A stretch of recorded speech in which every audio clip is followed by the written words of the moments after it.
और हाँ, एक पूरा का पूरा समाज जो सब कुछ चुपचाप देखता रहता है। असल में ये किरदार किसी एक बुरे इंसान को नहीं बल्कि समाज में फैली हुई बड़ी बड़ी समस्याओं को दिखाते हैं। इस टेबल को देखें तो एक पैटर्न साफ नजर आता है। विलेन का मकसद या तो बदला है या लालच। वो शादी तुड़वाने से लेकर बच्ची की बलि देने तक कुछ भी कर सकते हैं, लेकिन सबसे जरूरी बात है उनका अंत। हर विलेन को उसके किए की सजा मिलती है और यही बात देखने वालों को एक तरह का सुकून देती है। चलिए अब कहानी का रुख एक भुताहा पुरानी हवेली की तरफ मोड़ते हैं। इस हवेली में एक खजाना छिपा है और इसी खजाने की खोज के साथ कहानी का रहस्य और भी गहरा होता जाता है। खजाना, ये शब्द सुनते ही क्या आता है दिमाग में? सोना, चांदी, हीरे जवाहरात, है ना?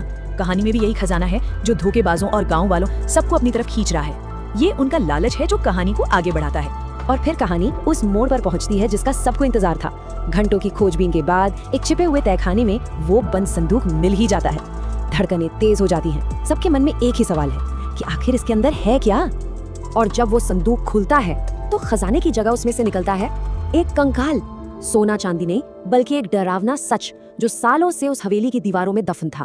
पता चलता है कि वो खजाना असल में एक नवजात बच्ची का कंकाल था जिसे उसके अपने ही पिता ने बेटे की चाह में एक रस्म में बलि चढ़ा दिया था।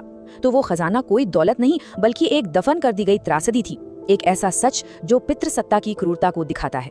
इतनी सारी त्रासदी और दुख के बाद मन में एक ही सवाल आता है, क्या इंसाफ होगा? और सच कहूं तो इन कहानियों का सबसे बड़ा आकर्षण यही है, इनमें इंसाफ हमेशा होता है और कई बार तो बड़े ही काव्यात्मक यानी पोएटिक तरीके से। आप देखिए, हर बुरे काम की सजा मिलती है। भ्रष्ट जमींदार को उसी का बेटा पकड़वाता है, हत्यारे पति को खुद मां सजा देती है, धोखेबाज जेल जाते हैं। और तो और जिस समुदाय ने उस बच्ची की मौत पर आंखें मूंद ली थी वो भी आखिर में उसका अंतिम संस्कार करके प्रायश्चित करता है, मतलब हिसाब बराबर। तो इन कहानियों में न्याय सिर्फ अदालत का फैसला नहीं है, ये एक नैतिक न्याय है। एक ऐसा सिस्टम जहां बुरे लोगों को सजा मिलती ही मिलती है और जो अच्छे हैं वो भले ही कितना भी सहें, आखिर में उनकी जीत होती है। यही इन कहानियों की आत्मा है। तो अब इन सारी बातों को जोड़कर देखते हैं और अपने पहले सवाल पर वापस आते हैं। आखिर ये वायरल कहानियां अपने देखने वालों यानी हमारे समाज के बारे में क्या बताती हैं?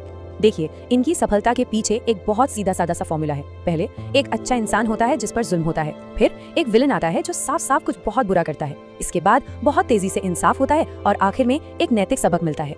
ये फॉर्मूला काम करता है क्योंकि ये लोगों को एक नैतिक संतुष्टि देता है।